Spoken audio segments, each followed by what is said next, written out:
Good afternoon. Great to be in Lee County, and want to thank Superintendent Savage as well as Principal Mason Clark for having us here. Also want to thank all the great folks we have with us. We've got our Education Commissioner, Richard Corcoran, our Speaker of the House, Chris Sprowls, Senators Pasadomo and Rodriguez, and Representative Zika Roach, Persons Malika, Rizzo, GM Bellardo, and Adam Batana. We also have former Ambassador Andrew Bremberg here. So I want to thank, and we've got actually some other folks too. We've got students.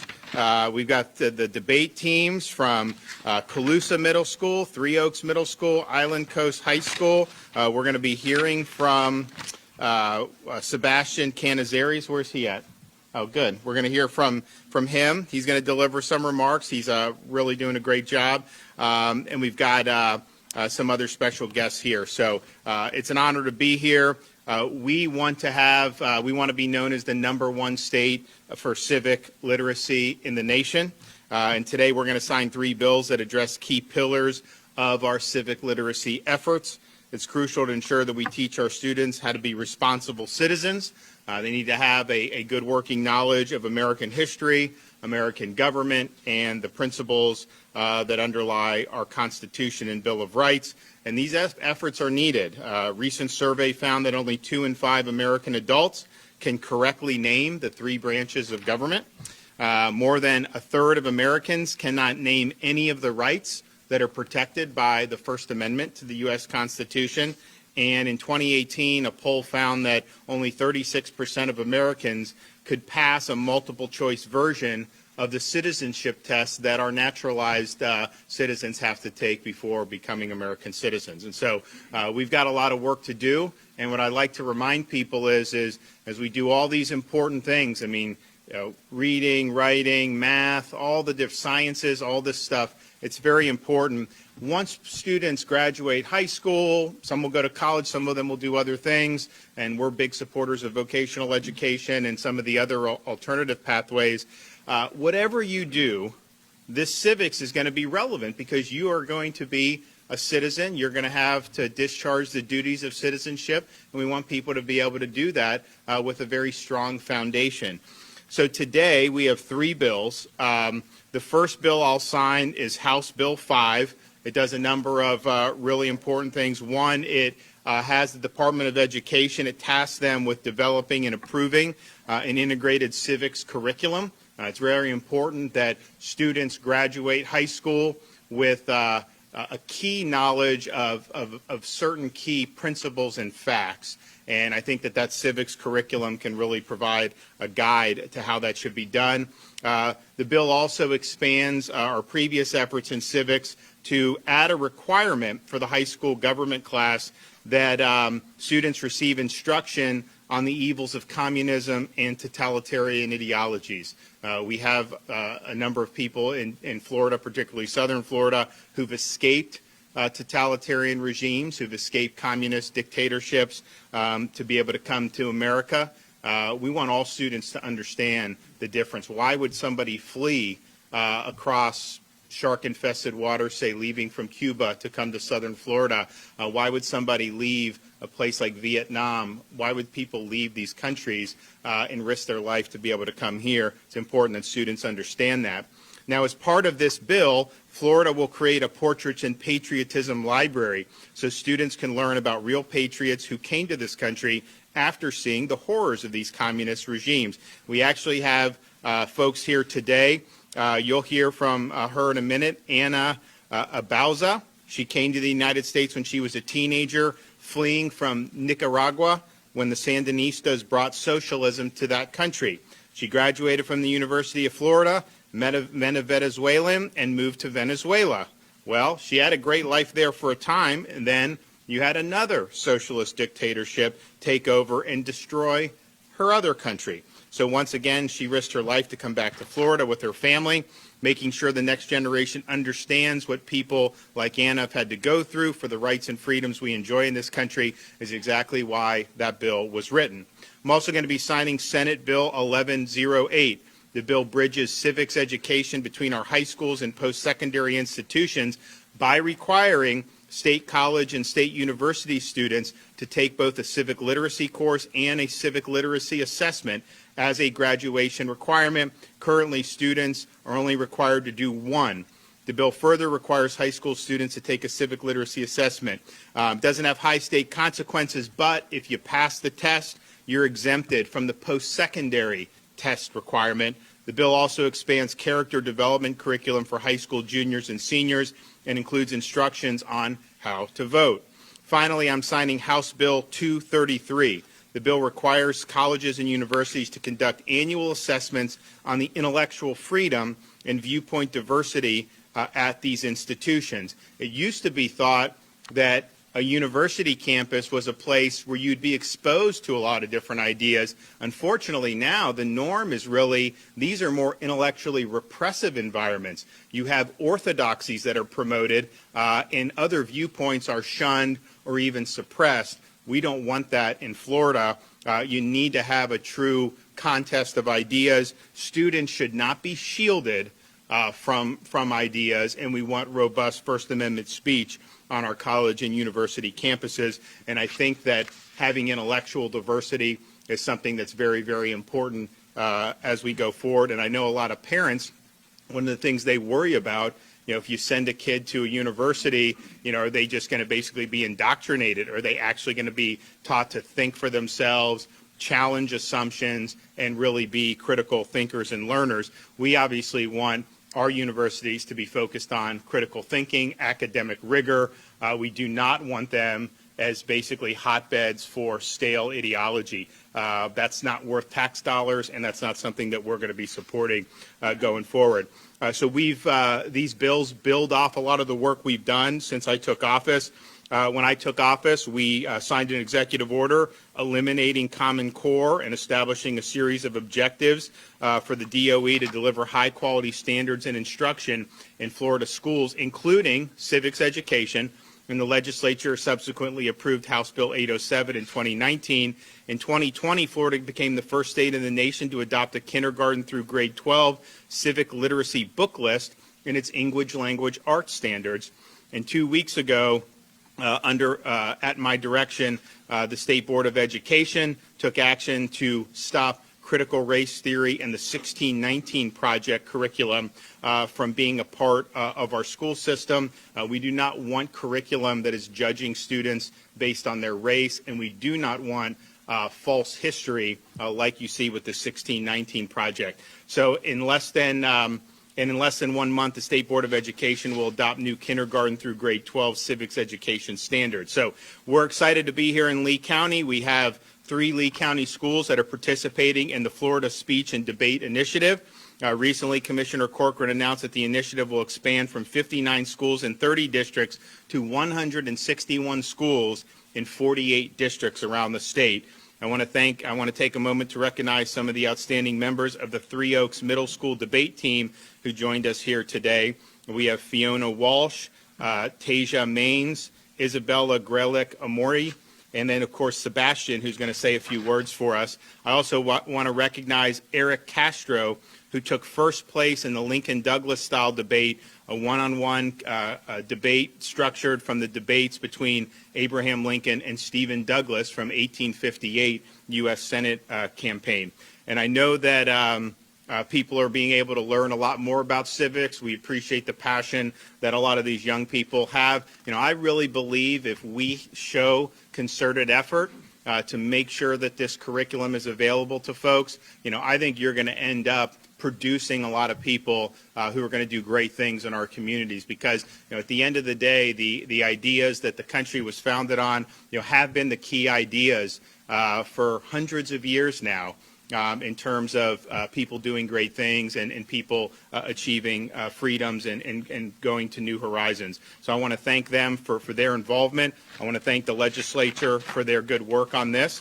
We're going to hear from a few more folks, and then I will sign the bills at that point. So Speaker Sprowls, the floor is yours. Thank you, Governor, and thank you all for being here today at Three Oaks Middle School. What a day to be here, to be a Floridian in a school here in Florida in Lee County that's open, that's prepared to teach their children how to learn and what to learn, how to debate, how to love America. That's what today is all about. I can't thank the governor enough, particularly for that first part, about how these schools are open. A lot of schools throughout the country weren't open to their kids, not to teach civics or math or reading or anything else. But here in Florida, we've made our kids a priority thanks to the leadership of the governor, thanks to the great leadership of Commissioner Corcoran, who made sure that our schools were open. And today's about civics, and it's about loving America, and what it means to be an American, what our real history is, and what our legacy is by our founding fathers and those who fought so bravely to come here and to create something.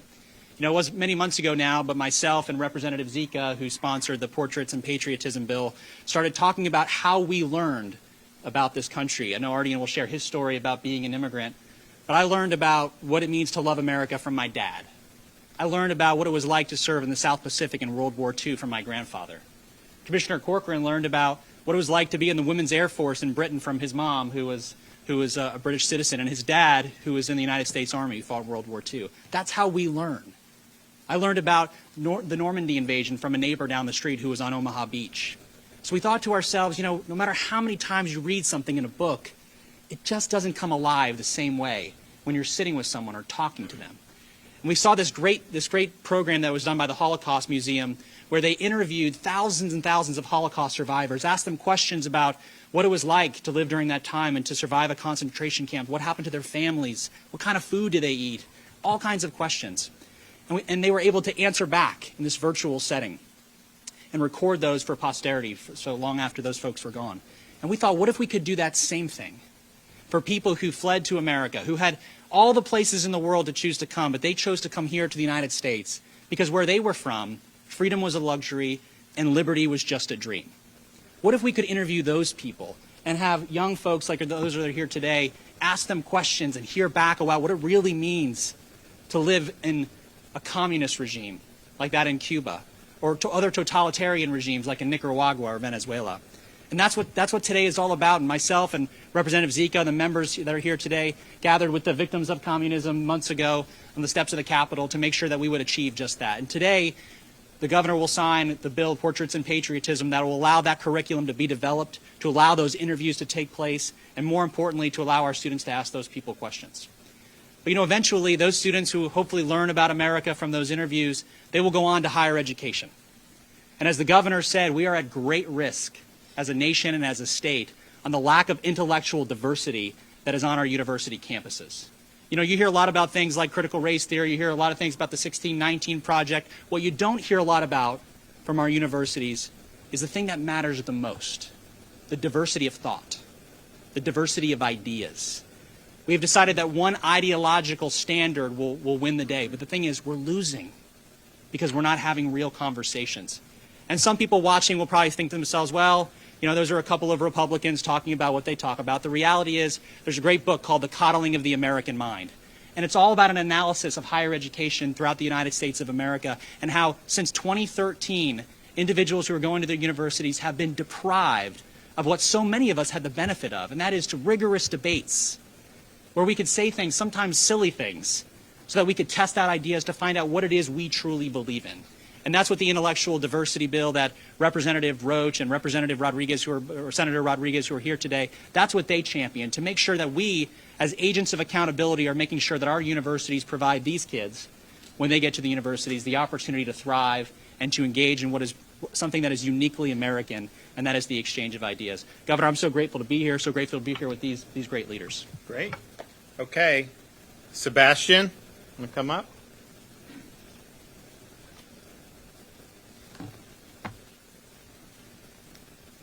To put it simply, participating in debate was eye-opening. I realized that convincing someone of something is not only beneficial, but critical to your career. When we have conflicts with other countries, our first step is diplomacy, convincing someone that we are not their enemy. The U.S. has so many allies, not because of our resources, but because of our diplomatic skills. Take, for example, politicians. A lot of them have similar views on how this country should run, but again, they have to convince you that they are the best option for reaching those goals. This year, debate has given me not just the opportunity to change opinions, but the opportunity to change the world.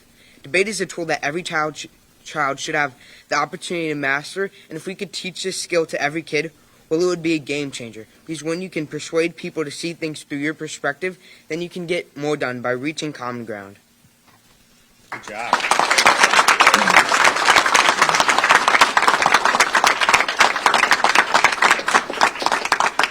Ambassador Andrew Bremberg. Thank you, Governor. That's a tough act to follow. Great job. That was great. I just want to thank you, Governor, Speaker Sprout, Representative Zika, for your leadership and the reason why we at the Victims of Communism Memorial Foundation are here today. We are so thrilled with the historic passage of House Bill 5, which is the first education reform bill in any state in the United States that takes on this critical issue of ensuring that young Americans learn about the history of communism and learn and understand in a comparative government setting the benefits of the American political system and the crimes committed by communist regimes and totalitarian regimes around the world. We at the Victims of Communism Memorial Foundation for almost 30 years have served as a nonpartisan, education nonprofit dedicated to educating people around the country about the past and present over 100 million victims of communism globally. So once again, we are very excited to be here to mark an important point here in Florida. We look forward to working with your administration on seeing this implemented. We of course, have our own resources, our own curricula for teaching about communism, and the great witnesses and incredible witness project videos we have of many victims of communism, many of whom hopefully will be featured in your own profiles for patriotism here, of great dedicated patriots who've immigrated to the United States, and we couldn't be more proud to be with you here today. Thank you very much. Thank you. Yeah, you go to some of these college campuses, I mean, they will treat Mao Zedong as positively. The guy's policies were responsible for tens of millions of people dying. And you see this, you'll see these, like Che Guevara shirts and stuff. This guy was a total communist thug, and yet that's the kind of environment that you see. And so I think us having this, we're really going to be, I think, pushing back against some of the whitewashing that's been done by a lot of these people who are, ideological on these college campuses. And so we do that and provide the truth. Okay, Anna, where are you? I'm here. Okay, come on. Thank you. Thank you, Governor. Yeah. Thank you all. I am very honored to be with you today. As he said, I came here when I was 16 years old from Nicaragua, running away from that Leninist Marxist regime. I was president of the school government, and they were trying to brainwash us in thinking that they were bringing benefits and well-being to the people of Nicaragua. Obviously not. Right now, that country, in Nicaragua, the one that I was born in, is even worse than the day that I left. So I'm thankful to be here. I would defend this country with my life if I had to. And I tell you that listening to my granddaughter talking to me about socialism not being that bad is the worst thing that can happen to me. So we have to push these bills, and we have to show our young people what it really is. And my experience is nothing compared to my friends here who have been real victims of torture and horrible things. So thank you for having me today, Governor. Absolutely. Thank you.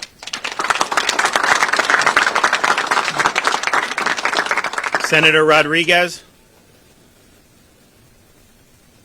Thank you, Governor.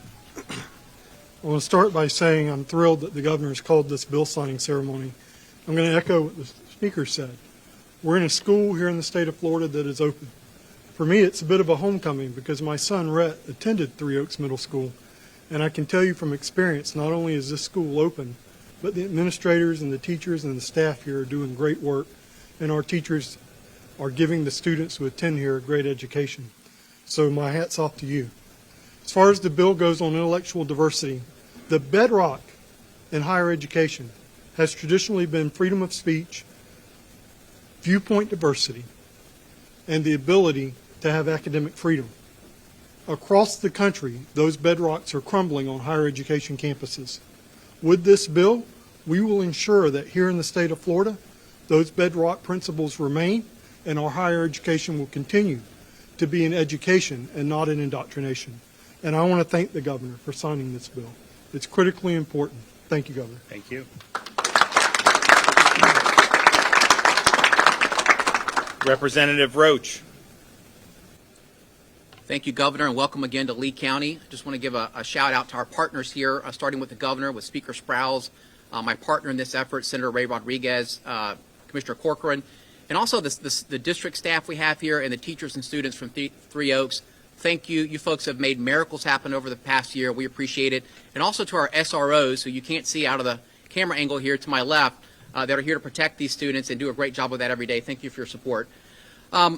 Getting back to the bill, the governor mentioned in his opening remarks about some surveys he had looked at. When Senator Ray Rodriguez and I started to develop the language for this bill, we looked at a 2017 national survey of student engagement across college campuses across the United States. And what the survey found is that 71% of college students agreed that their institution placed a premium on diversity when that question was asked in terms of race, gender, or religious affiliation. But when that question was expanded to ask about political viewpoint, intellectual freedom, that number dropped from 71% to 50%, which told us that our institutions in large part are placing a premium on people that look different but think the same. And that's not diversity, that's conformity.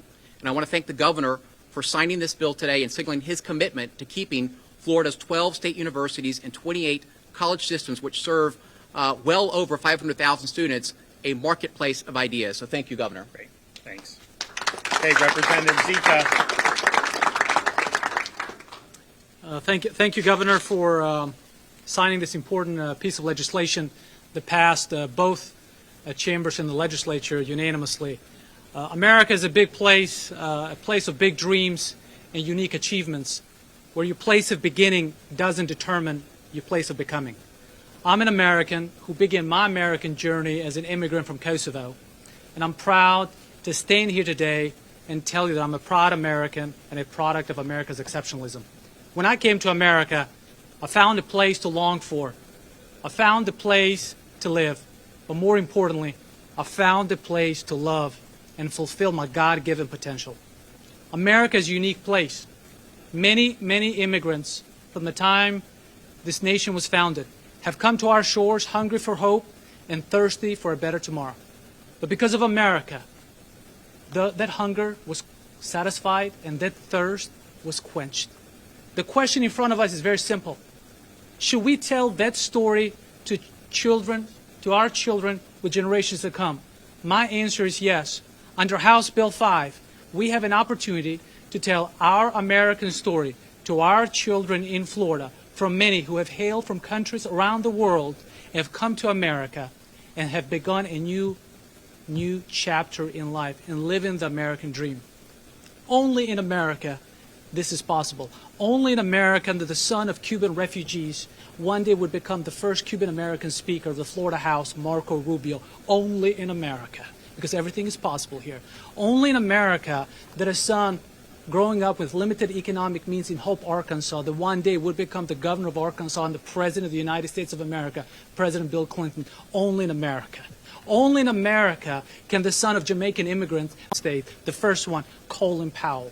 Only in America can a young refugee coming from Europe, that one day she would become the first woman U.S. Secretary of the State, Madeleine Albright. Only in America can the son of Kenyan immigrant one day would become the first African-American president of the United States of America. Only in America. And that's our story. Story of second chances, story of new beginnings. And I'm proud to stand here today and tell you I'm a proud American and a product of America's exceptionalism. Thank you and God bless you. Thank you. Rizzo. Thank you, sir. I will be brief because I cannot say it any better than any of the preceding speakers. But I will speak to the Senate Bill 1108, which I was very proud to sponsor, along with Senator Diaz, who couldn't be here today. This bill, among a lot of other things, mostly is about civic literacy, and we've talked about that.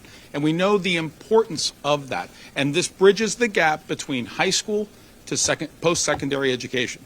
And this is something that has been critical for us, as you've heard before. I want to thank, first of all the members of the House. This bill went through 5 different voting sessions. And at not one of its stops did it have one single negative vote or no vote. So it passed unanimously through through all the committee stops, and finally on the full Florida House. All of our House chairs, McLean, Mariano, Drake, Fine, Trumbull, Latvala, and of course all educational staff. Oh, and I forgot Chair Alupis.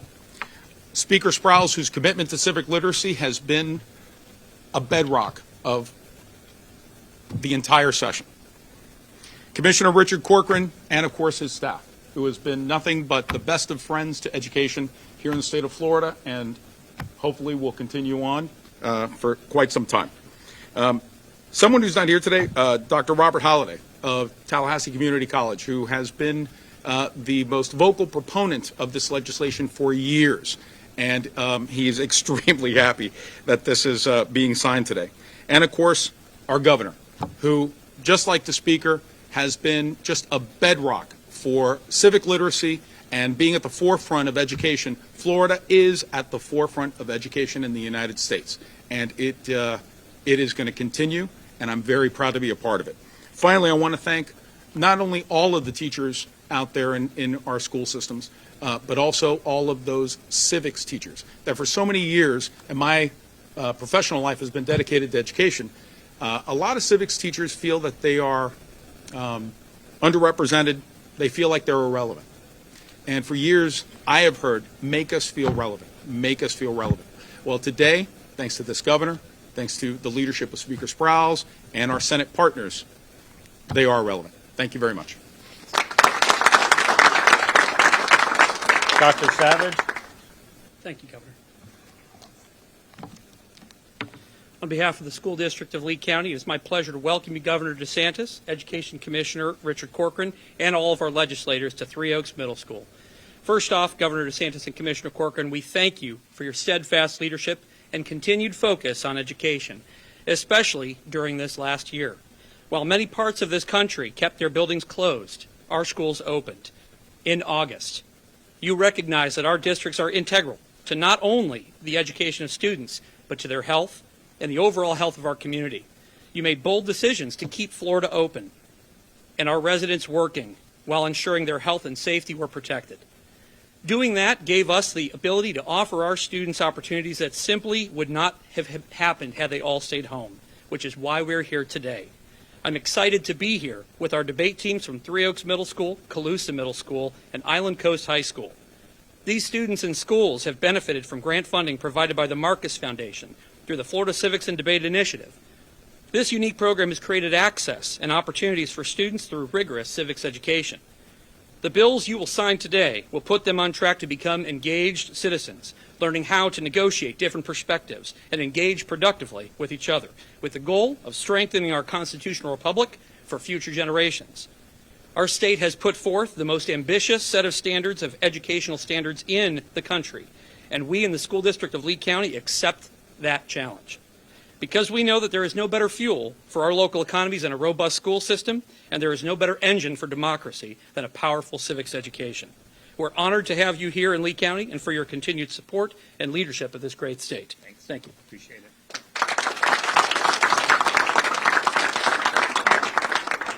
Thank you. I don't want to repeat, as has been said, everyone's spoken so eloquently. I do want to, just as an overarching theme, since the governor took office, we always ask ourselves, what's the purpose of education? And so often you hear, the purpose of education is get a job. And it's not. What you're hearing today is that what makes America exceptional, what makes it great, is we're a self-governing society. And in order to preserve that self-governing society, and this is something that the governor said in Naples 3 years ago when we started the whole civics movement under his leadership, and in order to do that, you have to have a knowledgeable citizenry. You have to raise up critical thinkers, people who can work outside the box and synthesize large volumes of information, and that's the game changer. I think it was Thomas Jefferson who coined the phrase that if you expect to be ignorant and free, you expect what never was and what never will be. And it's just a fact. You can't have ignorance in a self-governing constitutional republic. The former will destroy the latter. And what you're hearing today are three great bills that preserve that liberty. And I'll tell you, it's been said, but Governor DeSantis, Speaker Sprouse have led this charge in the last year. He's been fighting for 3 years, and you're seeing the results of it right here. It was 3 years ago the governor set up a meeting with Bernie Marcus from the Marcus Foundation, the founder of Home Depot. He had a passion for civics. We went to his house, and the governor pitched him on this concept of debate changes people's lives. It really does let them see that they can change the world. And he gave us $5 million to start this debate initiative, to have civics and debate in every single middle school and high school, and you can see how fast we're getting there, and this is a perfect example. And what you're going to have is not just a civics and debate club, you're going to have just thousands of Sebastians up and down the state who know and have now realized they can change the world and they can make a difference, and it's profound and succeed widely. And that's what this is about, raising up great citizens to protect the greatest constitutional republic experiment in the history of mankind for another 230 plus years. And so thank you so much, Governor, and thank you, Speaker. All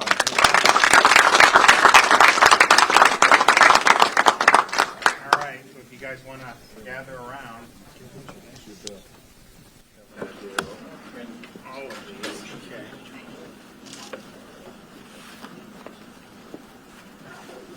All right. Wow. Wow. Okay. So, today is the 22nd or 3rd? 22nd.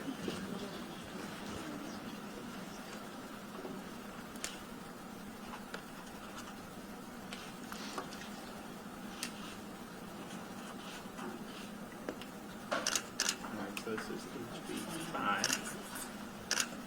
Good. Now we're going on to SB 1108.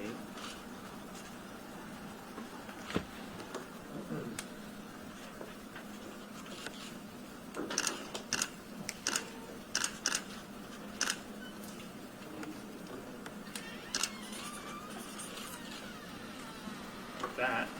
And last one.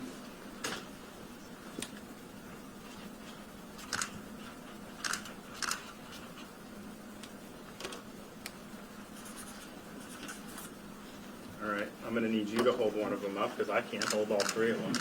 You can show you hold one of them up. And there we go. Okay.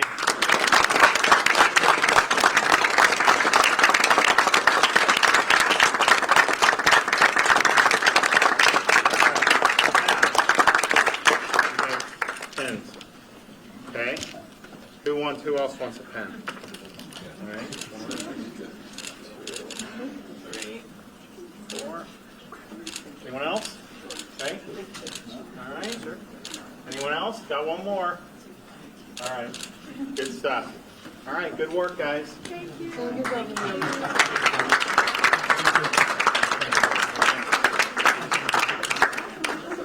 All right. Yes, sir. Governor, we hit the streets today to actually give a civics test, and I can tell you that most people we interviewed completely failed the test and couldn't answer basic questions. What is the difference between the bills you signed and what's currently being offered in school? Well, so before I became governor, we didn't even have the high school requirement. We put that in there. This expands that. So, for example, you obviously, and then there's going to be developed a curriculum through DOE, which is going to have all these important things required. We're expanding it also to do the comparative look between American principles and communist and totalitarian regimes. And so, my view is like, okay, if you're doing this for a semester, right, let's do it in a way that inspires people. Let's focus on like the handful of really key things that we want every single person to know. There's some stuff you get mired in the details about, like, some piece of legislation in like 1890. Yeah, I'm not saying you don't learn that, but I mean these foundational things. Why did the founding fathers seek independence? What were the principles that were different between Great Britain and the United States in terms of how they were doing it, or other countries, particularly in Europe?